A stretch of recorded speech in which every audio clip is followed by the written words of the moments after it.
Hey, good evening, guys. This is Roger Maloney for the Spotlight with Roger Maloney. Today, I have a special guest that I definitely want to talk to you guys about. Her name is Miss Crystal Galioday, and I think she's going to be an amazing guest. And I want you to guys have the opportunity to meet her and chat with her. All right. So up, and we're gonna talk to her. She's super dope. Like she's super amazing. And it's Black History Month, and I'm into it. I got my glasses on. Here we go. Yes, yes. Here we go. I got my glasses on. And I was just giving you an intro, Crystal. Listen, I even got my notebook. I'm not playing no games, yo. I'm trying to take some notes too. I know that's right. It's good. Ladies and gentlemen, I want to introduce you to Miss Crystal Galioday. She's an amazing mom, entrepreneur, wellness coach. And the last thing we want to talk about is her book, How to Go to College for Free. Big, big, amazing book. Come on, Crystal. I'm giving you a round of applause for coming on. Let's go. Let's get Why, it. thank you. And my last name is Galliday. It's simple, like holiday, but starts with a G. That's Galioday. it. Did I get it right? People make it a little bit more complicated than what it is. I like that. Crystal Galioday. That's dope. Thank you. That's dope. So, Crystal, tell everybody a little bit about your career, how you got started, and then we're going to move into all the amazing things that you do. So with my career, I do have a corporate gig, but I do a lot of things externally as well. So my background is both technical and business with a Bachelor's of Science in Computer Engineering, Technology Management, master's degree to further my technology background, but then I also have an MBA, and I got all three of those degrees for free. And with me going into the corporate world, I did start in a super technical role, and then I moved up to more like digital transformation, process work, and more the softer skills, but then also moving up to the executive level for the current firm I work with. And now I'm just helping with transitioning from one system to the next, which is pretty cool, and standardizing the operations of my client. But that's work stuff, right? Externally, I do so much more. I am a philanthropist, so I do have my nonprofit, which is Never Underestimate Knowledge. I have a page here, but we also have a web page, and we do a lot of great things. Last November, we gave away 5 scholarships to deserving high school students and college students to go to college. And I have a cohort with all of the people that applied where I meet with them monthly. So tomorrow we're going to be talking about time management, and I have some of the mentors that are involved with that cohort to meet tomorrow. And I'm also an author, and I have my consultancy business. And before I even go into like my book and being an author, I started my entrepreneur journey back in 2013 because I saw my dad deteriorate in front of me over 2 decades. Wow. Starting from when he was taking me to Saks, because I'm from New York. So he was taking me to Saks on Fifth Ave to get a bathing suit for a school trip. And we had to pull on the side of the road, and I had to call the ambulance, then drive the car at 16 to the hospital because my dad, it started from him not taking care of one thing, blood pressure, and going into different things, him having to go to dialysis, kidney transplant, and just him having to retire early. Hi, B. Fleming. I believe we went to school together. B. Fleming 27, excuse me. My dad just continued to deteriorate in front of me and had to retire work early, even though he worked hard. He invested a lot. So he was a millionaire. Like he had more than $1 million like he worked for and then saved, with the different vehicles that he saved. He taught me how to diversify, and he instilled in me the love of math through real world experiences, like to a point where I have my sister who's a year and 9 months younger than me. And we were in elementary school together. He's like, here's $1, share it with your sister. And I ripped it. Because I'm like, I know it's half. Like, you wanted me to give her a half. So with my dad, he instilled the whole math skills in me. And then me seeing him deteriorate in front of me, and for 2 decades, made me want to go into the wellness realm that I started my entrepreneurial journey in. And I'm still doing, but more passively with whoever wants to work with me and has sees my journey and loves the results that I'm going through. And I did that purely wanting to be more on the surface. Like, I wanted to be a bad bride, bad meaning good, like look great in all my pictures, because you can't take those pictures again for your wedding. And I did a program, had great results, and I continued with it. People started seeing my results and wanted to do it. And it was more passive income. Then a year later, I had my prints. I had a perfect pregnancy. Well, did have Braxton Hicks one time, which is like early contractions, but my doctor, I was working out all the way until they told me, okay, you're contracting. You was working out until pregnancy. Well, until I delivered. I was in the hospital with the doctor's office, and they were like, you're having contractions. Do you know? I'm like, no. It was like, well, you're staying here. You're going to have the baby tomorrow. And I'm like, I'm not ready. Y'all told me like 2 more weeks. But I kept, doing my healthy thing. And even to my doctor, like, he was very proud of me, of the routine that I was doing, the regimen. I even stopped eating meat, but then my iron went a little low. So he was like, continue to eat more greens or you better get back on meat. I said, okay, I'm going to get back on some meat because I'm eating enough greens and all of that stuff. So with that, just people seeing me, my belly still working out and being committed to my journey as well as helping hundreds of others, that kept me going. And to a point where I took a 1.5 years off from work, and I was thinking about not going back. And it just was a beautiful reason why I did go back. But having that passive income and being able to focus on something for me, and just realizing that my prince didn't decide to be here, and I want to live beyond 100, knocking on wood. So I'm trying to do everything that I can to be here. And then also with my mom passing recently, it made me realize life is really short. And you have to focus on your goals opposed to continually living for other people. So that came into the additional things that I'm doing in the entrepreneurial realm, where writing my book, I wrote on the bedside of her when she was in ICU for about 2 months. Wow. And then I started my nonprofit when she was in the hospital. And because I was just like, enough is enough. I've been sitting on these things. It was like ever since I graduated from undergrad, when I had some high school students for like visit the school kind of program, and they told me, well, your journey, like, have you thought about writing a book? Like, you talk about all of this, like, you want to have a leadership and learning development center, like, when are you going to do it? Like, I want to support, I want to be a part of it. And I sat on that. I graduated in 2003, so it was before 2003. Wow. And I didn't found my nonprofit to 2019 and write my book to 2019, because I just let life get in the way and going to like just all the paths and the steps that everybody else or like society tells you to do. Go to college, go get a good job. Because my parents was like, go get a good job, work for them, retire, then you enjoy life. Crystal was like, no, she's going to enjoy life. She's going to travel. She's going to do all those other things now and not wait. And now I do want to retire early. Not anytime soon. I love my firm. I've been working with them for 15 years.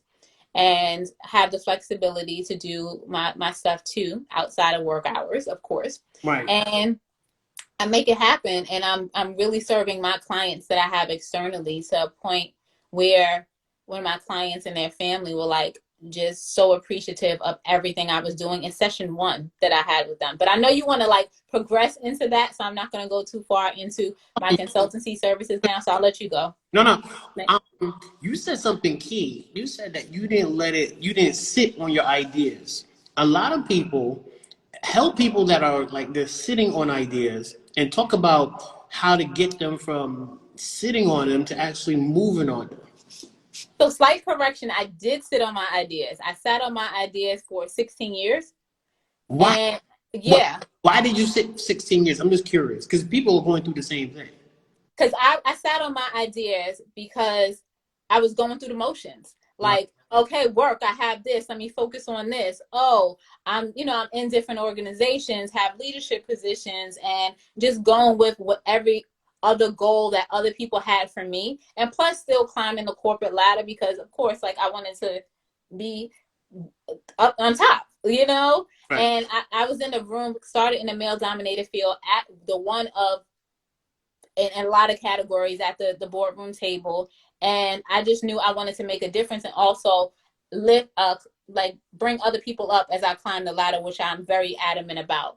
So I sat on my ideas, and what stopped me from sitting on my ideas is having both of my parents leave this earth and pass away. And I'm like, okay, like life is short. Like, granted, yes, I'm a wife, yes, I'm a mom, I'm a board trustee, I'm a corporate exec, I'm an executive director of a nonprofit, all these hats that I wear. And like when I presented to a kindergarten class, I literally put on all these hats. Hi, Miss Shanae, love you too. And it's like these hats have meaning, yes. Wow. But what hats am I doing for myself? And I realized life is short. I want that dash between my birth date and my death date to mean something, not just to me, oh, she was a great worker, not just to my immediate family, but to the world, because I am doing things of meaning and helping other people as well. But not just helping them, empowering them. That's a better word, because helping people think handouts and you just gonna do things on your own time and on your own dime. Like, that's the nonprofit world, but for me, it was realizing life was short and that you can't continue to sit on your ideas and let time go by and living for other people, but you have to live for yourself and be happy, because if you don't create your own happiness, it's not anyone else's responsibility to do that. It is your responsibility. And I think people put that notion in other people, be it a spouse, be it a friend, be it your kids, or be it whoever. Like, it's on you to create your own happiness. And that's what I realized. And this time, and usually during the winter, I have the winter blues. I've been focusing more on me. I've been meditating. I actually have a room on Clubhouse called Miracle Morning. Start your day off with intention every Monday, Wednesday, and Saturday. I saw that. Thank you. And with that, I even got the buy-in, not even a buy-in, they came to me. Hal Alrod, who's the author of the book, Miracle Morning, his associate or mentor, whatever term she mentioned, she's associated with him, had came on and said, contacted me and wanted to talk about like my room and figure it out and what I'm doing.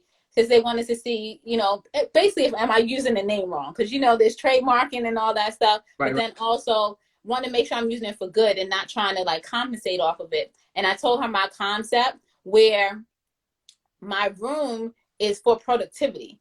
It's for me, like I start my day off early. So it starts at 5 a.m. where people come in there, set their intentions, and then we're silent until the next top of the hour. And then we talk about our goals, our progress, and then leave with any parting words. So if you ever join that room and it's silent, that means we're working. But usually when people have positive people around them, like Lucinda Cross, who's in here, like Miss Shanae. Big shout out to Lucinda Cross. Yes, that's one of my mentors. So it's like when you have those positive people around you, and not just yes sir, yes ma'am people, but people who are challenging you and people are holding you accountable, that's when you're going to continue to progress, opposed to those who are like, oh yeah, you doing good, you look good, sis, you look good, bro, and it's like your tag is out, or you got crust in your eyes, something like that, or what you're saying is totally off kilter. You got a booger in your nose, right? Tell me if I have a booger in my nose, So it's about being around those positive people and having that accountability group, so that people know, yes, I get up early, but I'm not the only one. Like some days I don't want to get up, but I know I have my squad that's been rolling with me for like 3 months, getting up Monday, Wednesday, and Saturday. So yes, tomorrow I will be up 5 a.m. to start my room, Eastern time, to start my room on Clubhouse. And it's just a beautiful thing when you have those positive people around you to continue to challenge you to grow and to push yourself. So you're using Clubhouse as an amazing tool. Talk a little bit about how, when you first heard about Clubhouse and what decided to use it as a marketing tool for your own brand. So someone that I went to college with and like our families are connected was like, okay, Crystal, I know you have your book and I know you'll be amazing because I'm connecting with a lot of people on there. So she invited me and she approached me with it. I had no idea about Clubhouse, and it was like, people need you on there. So I joined it end of November or November-ish time. Actually in Clubhouse it has a date, so you can go there and see. I'm at Crystal Galioday. Keep it simple, right? So I went on there just seeing a vibe. I was on there entirely too much the first time I was on there. It was spending too much time on it. Then I realized, okay, I can't answer every ping, can't be in every room. Some rooms are not my tea, So I decided to have my schedule where I have my purpose on there, where I'm doing that productivity room. And then also I have my room pertaining to college prep, college survival, as well as thriving after college. That is Thursday at 6 p.m. Eastern time. The topic may change, but the time I'm trying to stay consistent with it. And I've been doing that for about 3 weeks, and it's been an engaging group, which I really appreciate. And those who sign up for my email list, which the link is in my bio, you can sign up for my email list. I've been giving away a lot of freebies where it's like outputs of that group. So this Sunday, I'm releasing 25 companies that will pay for you to go to college. I release information. Yeah. Like when I got my 3 degrees for free, it was different funding sources. People think it's just like scholarships and loans. It's so much more in between that they don't know. And people don't put in the work too. Like they don't put in the work. And that's one of the reasons why I started my consultancy services, because people wanted, they have the book where it documents my journey and it documents tips and resources and stuff like that. Easy read, definitely something that needs to be on everyone's bookshelf. But they're like, I want you to help me. And I'm like, okay. And I built, the program where I help individuals achieve their goals, be it finding funds or be it just helping them map out the process. Because tell everybody the name of your book. Tell everybody the name of the book. My name is The name of my book is How to Get a College Degree for Free. Let me tell you something.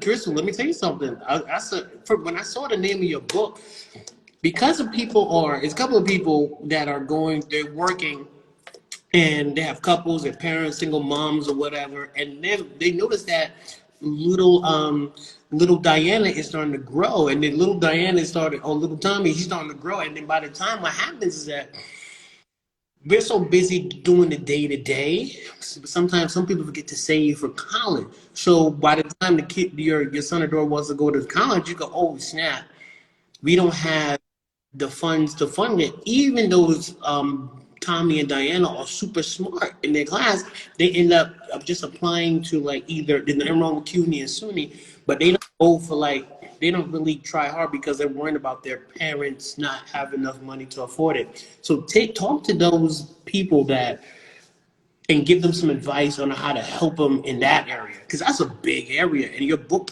answers that question amazingly. Thank you. And I think people also go to loans too, because they're like, okay, even if they go to CUNY or SUNY, or they go to a local school, that they all have a bill, or even further away because they want their child to push and go beyond the surrounding area they're at. It's never too early, because my king of kindergarten, my 5-year-old that I have, I started stuff for him already.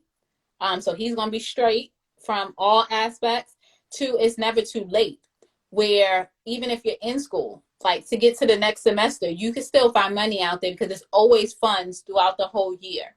So it's a matter of, one, doing the legwork yourself.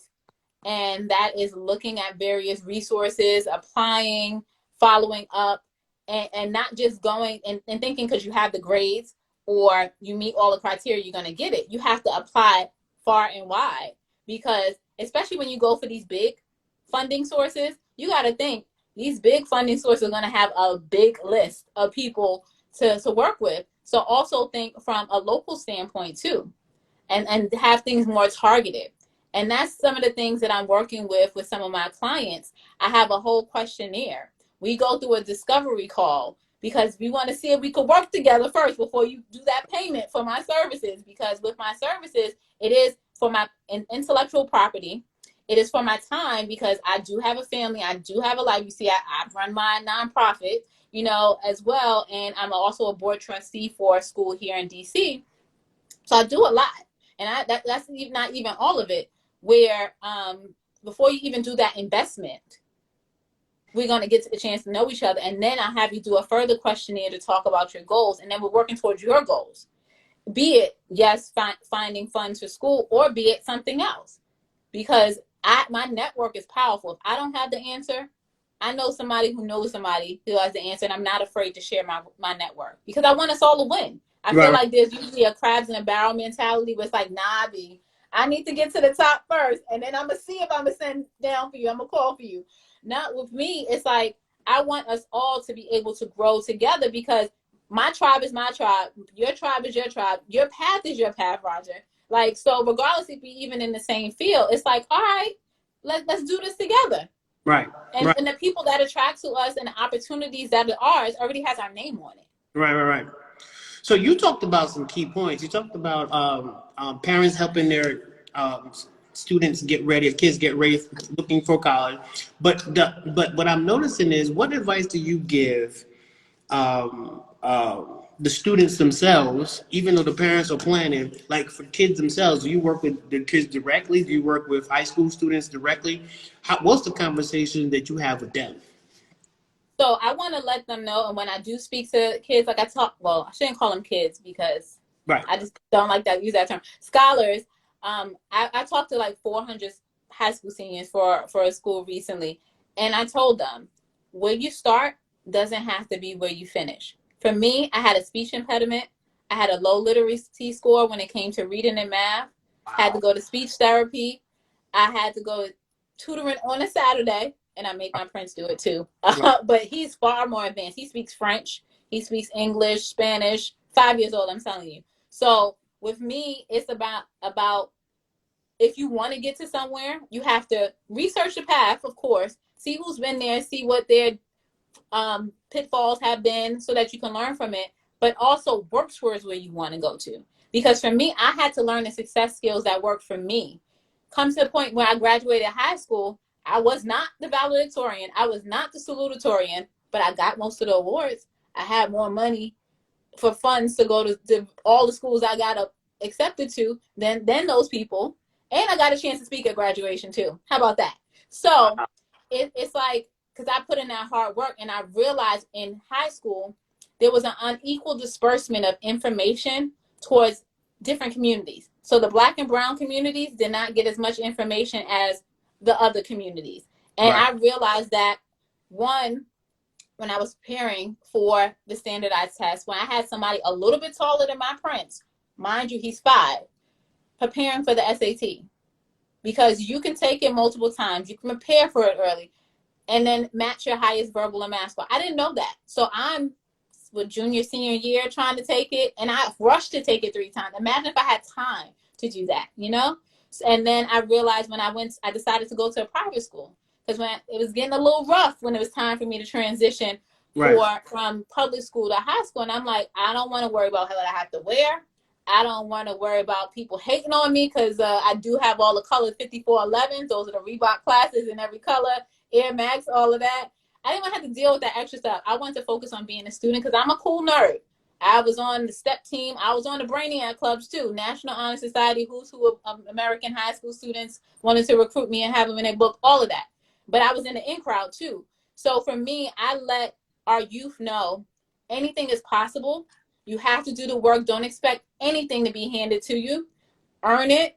And don't be afraid to ask. Like, raise your hand for help, because, and then they have it easy. They have social media. They can just social media and the internet. Back then, I got a big, thick book to look at scholarships. You remember encyclopedias, and you had to go to the library and Mrs. The card catalog and say, yo, what number, yo? And then she give you a card. You gotta go upstairs and go get it, and then find it.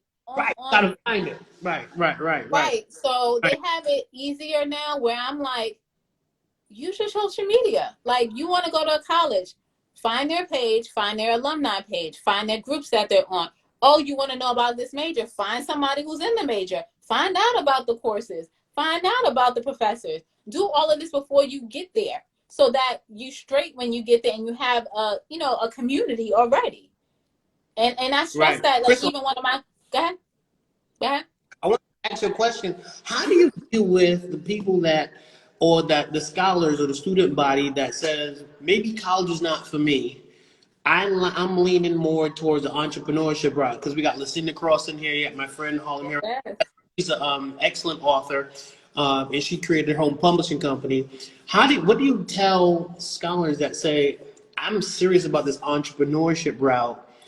What advice do you give that demographic? And how do you tell that to their parents too? Because kids are looking at YouTube stars, TikTok stars, getting subscribers, and then everybody, a lot of these students, they want to go to entrepreneurship route. What you think about? What do you tell that demographic? One, college is not for everyone. Let's face it, it's not for everyone. It is the entryway into some places. So it's a matter of, one, you have to learn from other people who have done it before and invest time and energy and even resources to make it happen. And it's going to be sweat equity. With the entrepreneur world, it's not for the faint heart. Like, what you get out of it is what you put in, but you're putting in way, way more. You're going to get a lot of no's. So it's always good to have some type of funding source, right? So for me, I have my full-time corporate gig. My husband has it his way. I would not leave the corporate gig because, it's really good. From a lot of perspectives, financial as well as the overall wellness package. So with that, you have to have funding. So you have to figure out the whole thing and plan it out, but work towards it and some people say don't have a backup plan, but you have to be able to pivot when needed. And I'm not saying having school is a backup plan, but like even now, you have to think about the whole where social distancing right now.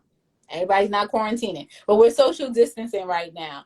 And it's a matter of, if you are in the transactional doing things face to face, that's not happening. So you have to transition and pivot to what we're doing now, digitally. Right. So you have to do your research. You have to understand what your market wants, and you have to be creative, and you have to be your authentic self. Don't try to be anyone else. You cannot be a Roger. You cannot be a Crystal. You cannot be a Lucinda. You cannot be an Akil and everyone else that's in here. We're all uniquely made to be ourselves. So we have to let our light shine and share I believe in God, share our God-given gifts with the world, and show people the value you are going to deliver, because people are not going to invest their hard-earned money or their time if you're not showing value. So you have to understand your target market and be able to display that value to them, but then also how can you serve them? And for me, I understand, like, people don't want to put in the work to find out funding sources and the time, and they may not have the time. Just a single mother who has a child and they're going to college, it's like, oh, it's another bill. I got to think of something else. And them investing in my services will save them thousands of dollars down the line and time. So I just had my session with one. I work with the child, but I'm dealing with minors sometimes too. It's like the parents need to help and sign off on different things. And the mom was like, oh my gosh, you're giving all of this in one session? And I'm like, yeah. Like, I did my research. I have more to give. This is my whole plan, how I'm working with you. It's not a game when you work with me. You invested in me. I'm going to give my all. Like, and she was just blown away and so appreciative, as well as the scholar, because I say a minimum that I'm doing on my webpage. But once I get to know them, it's going to be more personalized. And if I find things, I even have things, this scholar is going in freshman year. I have things for beyond freshman year that I'm giving them too. Because it's continual thing. We're not talking just freshman year and that's it. Like, you're going to go beyond. Looking long term. Exactly. And with me, like, even beyond college, I got recruited from a Fortune 500 company that I didn't even look at. Like, I'm talking career fairs. They had lines down the block, around the corner, to the next borough, to the next city, to the next state. Crystal was like, yeah, no, I'm not going to them. I'm going to see these other companies. And they found me online. They found my resume. It happened with several Fortune 500 companies. Wow. So it's just like, when you like have your stuff together, know what you want to do, and then you're positive, and your brand and your story is out there good, because you don't want to have negative vibes out there, or like a negative reputation, because that's not going to be good either. So don't burn any bridges. Crystal, the universe works for you.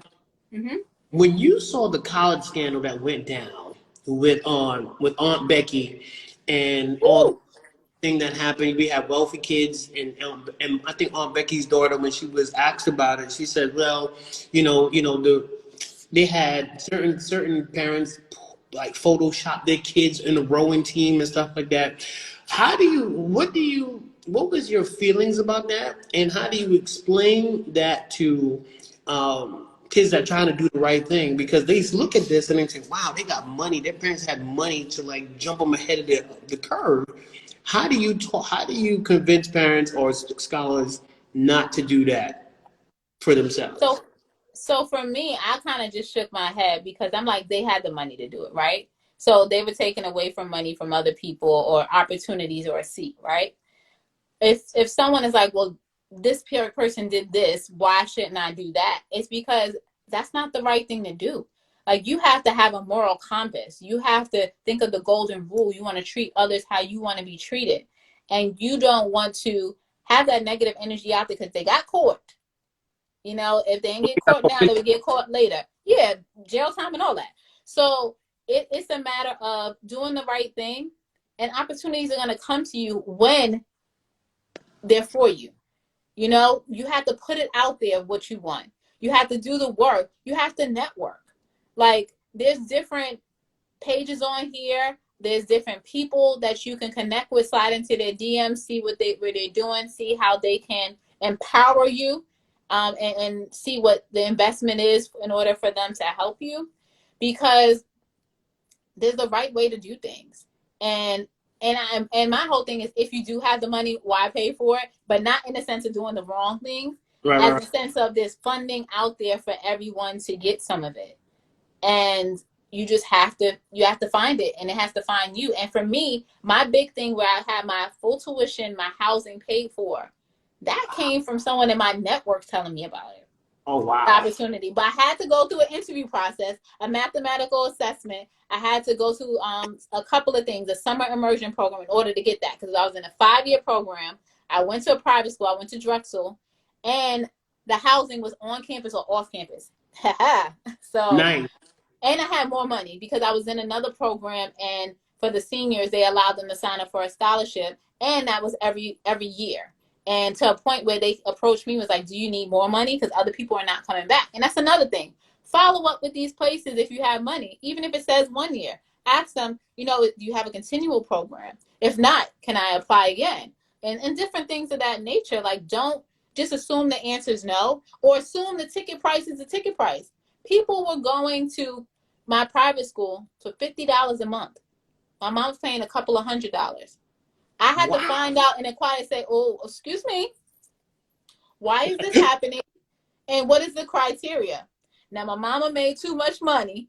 And Right. if you add my dad, it was too much for that program. But I found out about the scholarships. And the second year, my sophomore year, best believe who had scholarships to go to my private school, my private high school. And then even when it came to the preparatory program for SAT, a guy used to take the express bus for the Bronx to Manhattan. His parents had a discounted rate when my mom paid full price. But guess what? His parents asked about financial aid or whatever assistance program. My mom was just like, oh, this is it. I'm going to make it work. So if you ask, they may have something out there for you. I want to good answer by the way. I want to talk to you about you were doing something on YouTube called Mom Talks. Talk about why you focusing on moms a lot, especially during this pandemic. Where did that passion come from? And what do you talk about on your YouTube channel? So I do it live, right? And then that's one of the places I house it. And also on my webpage is YouTube. Well, you know, you get what I'm saying. So I do Hmm. it live once a month, every fourth Wednesday at 9 p.m. And actually next week is my next one. And Mom Talk is a platform I started because I'm a mom, right? And I realize as moms, we feel like we're in this alone. Or whatever we go through, we're the only one. And I've been growing my tribe over time through just being engaged in school, just being social. I'm in a sorority, all this other stuff. And I realized once I talk to people and let them in on like what's happening with me and what I think may be some craziness, they're like, girl, I went through this. Or Kim went through this too. And she got through this by X, Y, and Z. Or, you know, whatever the case may be. So I built Mom Talk for moms, those interested in motherhood and those that support us, because people may be interested in any of the topics we talk about. So I started it in December of 2020, 19. So it's been a while, even before the pandemic. And that was another thing I started after my mom passed away. Because I'm like, I want to create my own platform. I need to just talk about topics, not talk about topics, but I just wanted to do something different for myself and have that community, right?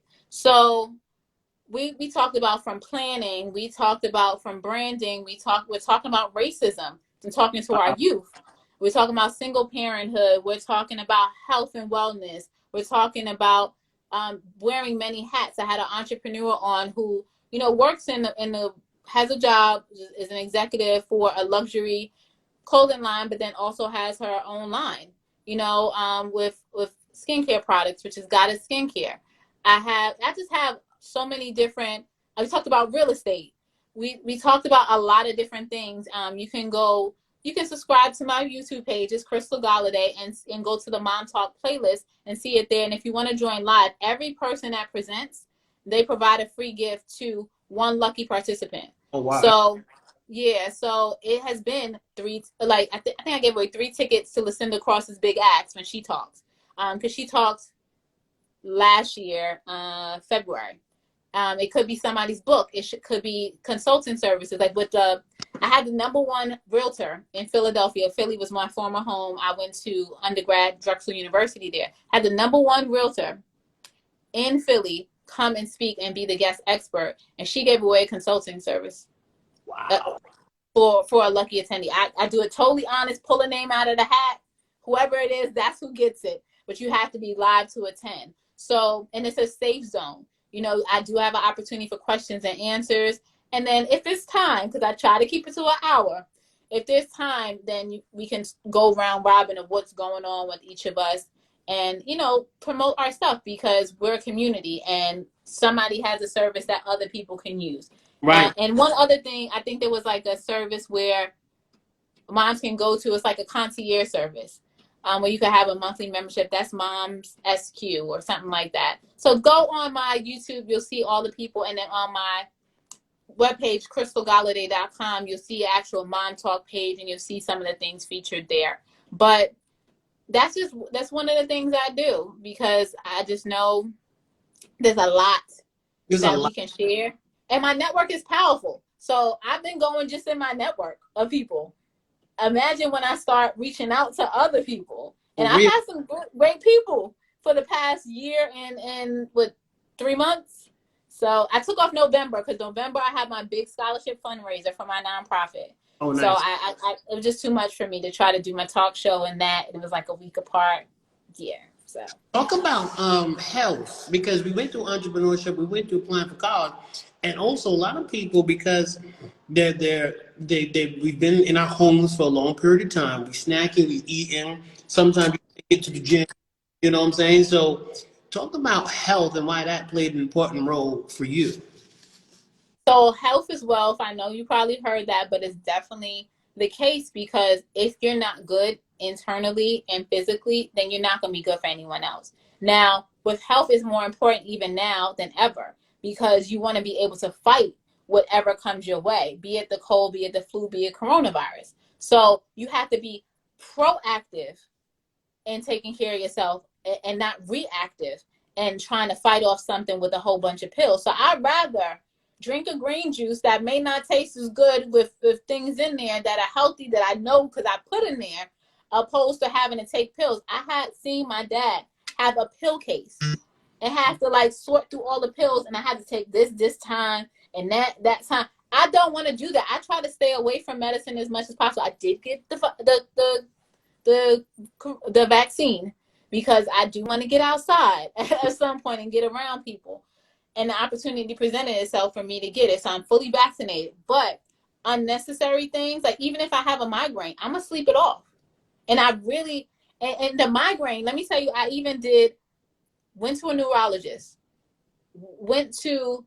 looked at my diet, went to a therapist. It boiled down to me being stressed, me taking on other people's problems. So imagine if I protect my Zen, which I do now. Right. I don't, take on other people's problems, but then the whole water intake, I have a water here and taking care of the insides of my body and just making sure that I'm good.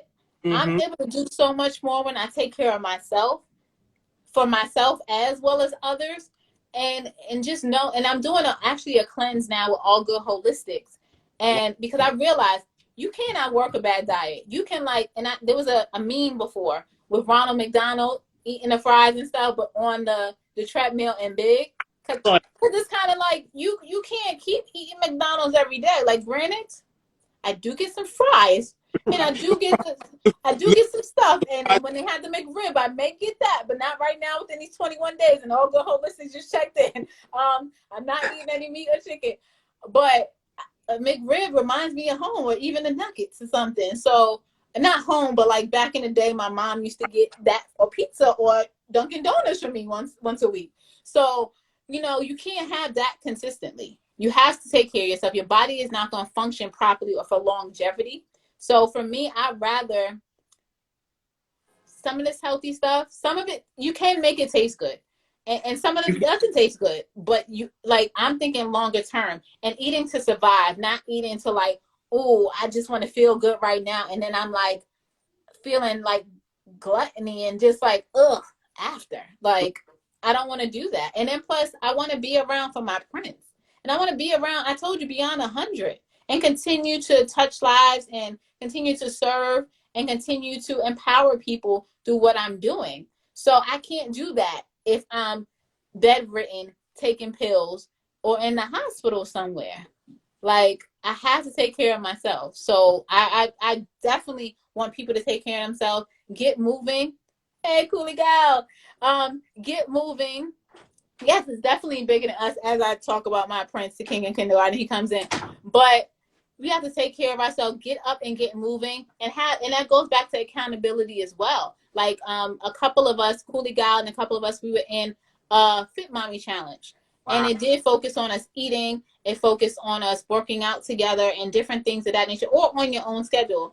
And with that, having those positive people around, like I talked about with accountability, Lucinda Cross, Sonora Joy, who's in here, and just other people, Miss Shanae, and having those people to uplift you and know that you're not going through that journey by yourself, especially with my Miracle Morning Room on Clubhouse, Monday, Wednesday, and Saturday. That's powerful. Knowing and having that village to help support you, because I truly believe in a village, that everyone has a village. I had a village that helped raise me. They're in the dedication of this book.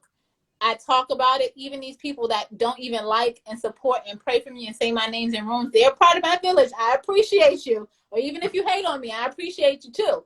But it's just I know I didn't get here by myself. I put in work, but it's not just me. It's bigger than me.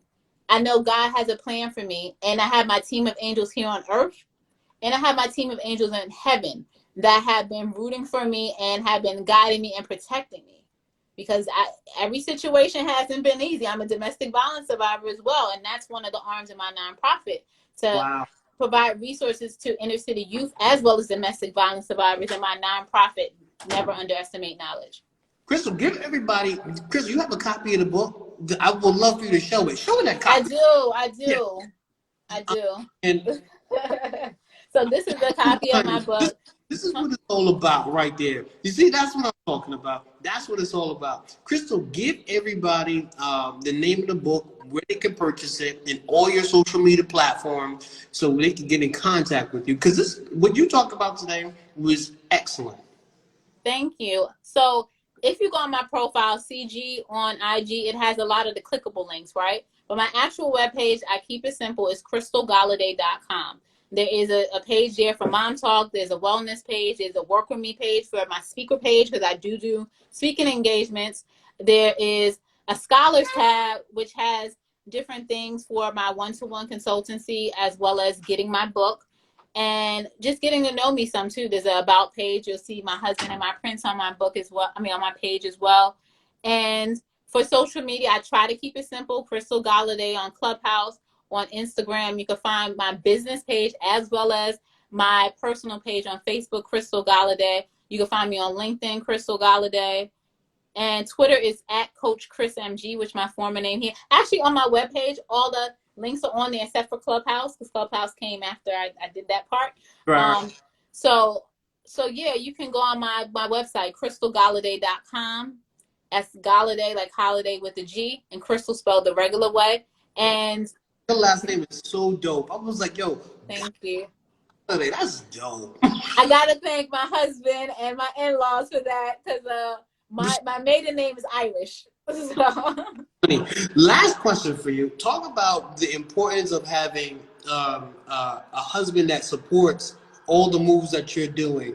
Because there's a lot of people, Crystal, that they're going through something I call pandemic singleness, and they're trying to find their mate so that they can, while they're doing their thing, how does that dynamic work in your house?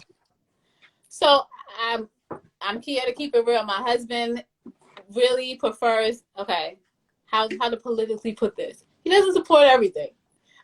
Because like even with my wellness journey, he was like, you don't need this is not, you don't need to do this. Like, you can do this on your own, because I was doing it with I do it with Team Beachbody, right? Because they have the outlet in regards to the plan and the program and stuff like that, and I'm able to provide a discount and be the coach and stuff like that. He was like, you can do this on your own. And he's saying this also because he's a Hall of Fame boxer and, you know, all of that. And I'm like, but this works for me. So, and then he's more traditional, where it's like working and having that steady income. And I'm like, there's more than just, Right. just working for someone. And then like seeing my parents and them retiring and leaving this earth the way they did. And my dad being forced for retirement. And then my mom did live her life. But I feel like if she ate a little healthier or did different things, maybe it would have been a little different. But at the same token, he is my soulmate. And I think also when you have a mate, they don't want to see you struggle. Right, so with entrepreneurship, it's something new where it's like, it can be hard sometimes, where, you know, you're putting yourself out there. You may not get the feedback you want.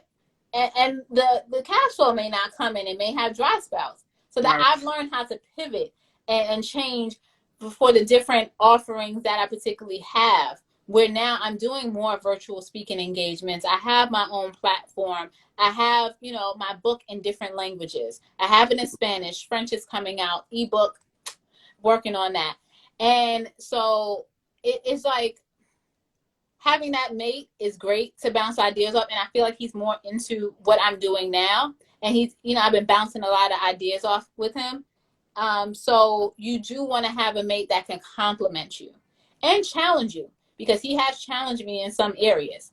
And because, as I mentioned, it goes back to having that accountability. You don't want to have that yes man, yes sir person who's always going to be like, you're always right. And that may feel good. Right. But if you're not right, tell me I'm not right. I may be a little bit upset, but I'm going to appreciate you in the long run, because you don't have me out here looking like Boo-Boo the Fool. So, I mean, let's be real. Like, Roger, if your show, like, if, say, for example, and your show was the bomb. Like, say if your show, somebody was like, your spouse was like, you know, you have black people on it. And you don't, because I'm on here and other people do too. Right. And imagine if they thought that, but they were like, no, boo, keep doing it. And then you don't get no people on here, you don't get people commenting or nothing like that. You're like, what is wrong? And then you have to have somebody externally, like you pay a coach or something, and they're like, well, you didn't do a target analysis, and you know, you're not getting the right feedback because X, Y, and Z, when your spouse could have had told you because they kept it real with you, or your accountability partner could have told you because they kept it real with you. Like Sonora, All Good Holistics, had put a comment in here. We have accountability meetings because we challenge each other and we help to keep each other on track. We've been friends for years, and I've seen her journey as a holistic registered nurse, and also how she helped people get through COVID naturally, because she's a registered nurse and holistically. Wow. So I contacted her, was like, yo, sis, I need to get my immune system built up because this is scary. Facts. And I lost my mom in November of 2019. My husband's like, do you think she had the coronavirus for being in the hospital that long? Wow. And like, we didn't know, because, you know, the former person kept things under wraps because coronavirus was here a little bit before. Right. You know, we found out, and it was on mainstream. So, you know, realize, Crystal, You gotta keep one of my favorite movies. One of my favorite movies is The Matrix. You know the first scene of The Matrix when Morpheus was like, "Yo, you could choose the blue. You could take the blue pill or the red pill," and Neo had no idea what the heck was about to jump off, right? And as he was doing it, Morpheus was like, "Yo, I need you to duck down, go left. Why? You see, the Agent Smith is coming to get you." But it took Neo until the third film to realize, yo, how fly this dude is. You just gotta keep doing it. You gotta keep doing it. The only difference between me and you is that the celebrities have a already built fan base. That's cool, but we on the come up. We next. And that's why Exactly. people that are on the come up and are doing amazing things because everybody knows about the celebrities already. But the information that you drop is daily information, how to go to information to how to get to college, health, mindset. Yo, I got a clubhouse room that we nobody talks, but we just working. You that's crazy. We talk at the beginning and the end though to set our goals so everybody knows what we're doing. But yeah, Right. it is it's just amazing that the opportunities that are coming my way, but what I'm creating as well. And I feel like I'm a creative. I have like 52 tabs in my head open, and I had to start doing guided meditation, doing brain dumps, and just journaling to get it out my head and turn my brain off some so I can actually sleep, you know? Right, right. And you mentioned something about we're doing it, like we're getting it done. Sometimes, and one of my other mentors, Ash Cash, is I am Ash Cash on here. He said, "Do it ugly." At Lucinda Cross's Big Axe. And I'm like, do it ugly. Like I always want to be, but do it ugly. It's a matter of like, you know how you heard throw the spaghetti on the wall and see what sticks. Right. Put something out there. It doesn't have to be perfect. You know, you don't want to put no BS out there, right? But you want to do something and get it out there because you don't want to have analysis paralysis. I've suffered from that a lot, where I've had ideas and it's a matter of, oh, I'm gonna wait till it's perfect, and then the moment has passed. Example: freshman design project for college. I majored in computer engineering. Hi, I am Miss Shay. We did an apparatus that went into disaster scenes. Oh wow. Which is like a robot, and then surveyed the scene, right? Freshman year. By the time, before we even graduated college, excuse me, someone patented it. Imagine if we would have patented it. Crazy. What? And I was in college for free already. Tuition, housing, more money, fees, conferences paid for. And then imagine if I had that patent out. You wouldn't have been able to tell me nothing. But we sat on it. And we were like, oh, you know, we're just going with the flow. We're taking classes. And that was me in the Matrix. Doing what everybody else wanted me to do. My little one brought back my water. Thank you very much. Talking about, look at that customer service. Get the kids working. Love it. Even though I told them to stay upstairs. Do it ugly. I think that's that's an amazing point. You gotta do it ugly, especially with people like Ash Cass, Lucinda Cross. I remember Lucinda Cross had her first book. She was rocking a short hair. Yeah, listen, I'm talking about you live. And then she put her second book up. Then she did the Activate conferences. Ash Cass did another. He started putting out. Remember, finance was hot back in the days. Right. Money talk. Everybody was on label talk. Everybody was about getting record deals. Everybody was talking about. Back then it was big 9/11. Nobody was doing money conversations. Now all of a sudden, money conversations is big because COVID-19 came and was like, yo, how's my 401k? Oh, yo, how we gonna make money? And then Ash Cash became hot like that. And we gotta keep it. You gotta keep going, Crystal. And another thing, he was consistent. He was consistently doing something, and he has different things out there for different markets. Like with him, he has this legacy thing. He has his book, self-publishing book thing. He has this other financial thing. So he knows his market from his path and his journey. Just like me, I know my market. I'm a mom. I can relate to the moms. I'm offering my consultancy services for people who want to go to college. I'm offering doing the mentoring thing and my nonprofit because I was an inner city youth and I understand the unequal disbursement of information. And I was in a tumultuous relationship, so I'm a domestic violence survivor. So I'm serving that community too. So with that, it's like you have to know what your strengths are, because really as a leader, right? People think they need to do everything and anything. But as a leader, and with work, but one thing I don't like, they're like, oh, when you do your assessments, your strengths are this and your weaknesses are that. Weaknesses, and people focus on the weaknesses. Nah, focus on your strengths. Continue to hone in on your strengths. See what those weaknesses are. But as a leader, you understand, bless you, you understand that your weaknesses, you're going to have team members that have those weaknesses as their strengths, and you build a team that you all complement each other. So that's dope. Yeah, and then you have to, when you're a leader, you have to delegate too. You cannot do it all. So I have an executive virtual assistant, maybe looking for more help, and I welcome volunteers too. So because it's like it's only 24 hours in a day. Go ahead. And one thing I use is like, yo, use your kids. I have 14, I got 12. I said, yo, y'all gonna be my social media team. I need y'all to get all my interviews on TikTok. Let's go. Like, yes, but then they could be a part of your business too. Right. Yeah, so there's different things, and you're teaching them the business world so that they know, like, okay, you getting these toys, you getting these clothes, this, you have to work for it. Gotta work for it. Yeah, so. Crystal, this was so dope. This interview was, you know what, Crystal, you should definitely do? You need to have your own glasses. And guess what? With these glasses, I got these for free. Listen, no, I have it here. It's I don't know if it's black on it. See the name even, like, it's Zenny Optical. Actually, the name was here, and I got it free at District Mother Hugh, which is part of my mom tribe, and they have the mom talk, the mom friend, excuse me, every year. Right. If you're a mom, melanated Hugh, because District Mother Hugh, the mom friends. They have sponsors, and Zenny Optical was one of the sponsors. And I'll put it when you do. My prince took out all the tissues here. So yeah, that's what you're seeing here. But one of the sponsors was Zenny Optical, so they gave us a free pair. My mom took the pair, so I have them now because she's up in heaven. But these, you're able to order it, and it's personalized on the side. Oh, that's fire. That's dope. So it says Chris MG. So and even now with my FSA and all that, I purchased some other glasses. Those are dope too. So you're gonna see them periodically, but these are my like signature personality glasses. I even got the tints. So when I go outside, it can be sunny, and this will just, that's right. And they just go darker. That's what's up. That's what's up. Exactly. Put your hands together for my friend Crystal. She does amazing work. Crystal, give everybody your website once again before we go.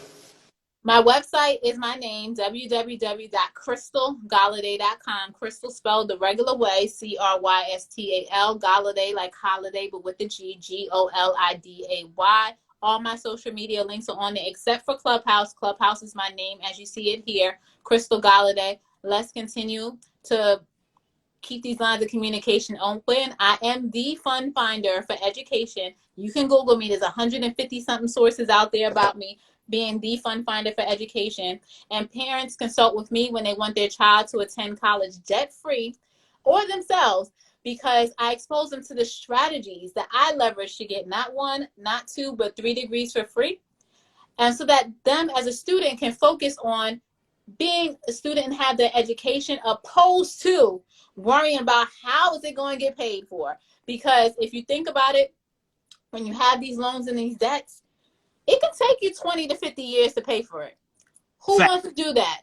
Like, yeah, we take out mortgages for a house, we living in it, but with your college degree, what you doing with it 20 to 50 years after? Hopefully you're still using it, right? So I didn't have to take out any loans. I don't want you to have to take out any loans. So let's work together. That's why I offer my one-to-one consultancy services, so that I can empower you with the strategies that I leverage. Okay, crystalgalioday.com. Follow me. Interview, Crystal. I'm gonna repost it, and then get the information. Everybody can follow you. Crystal, this was amazing. I even put on my glasses for this. I didn't even know she was gonna put her glasses. I put my boom.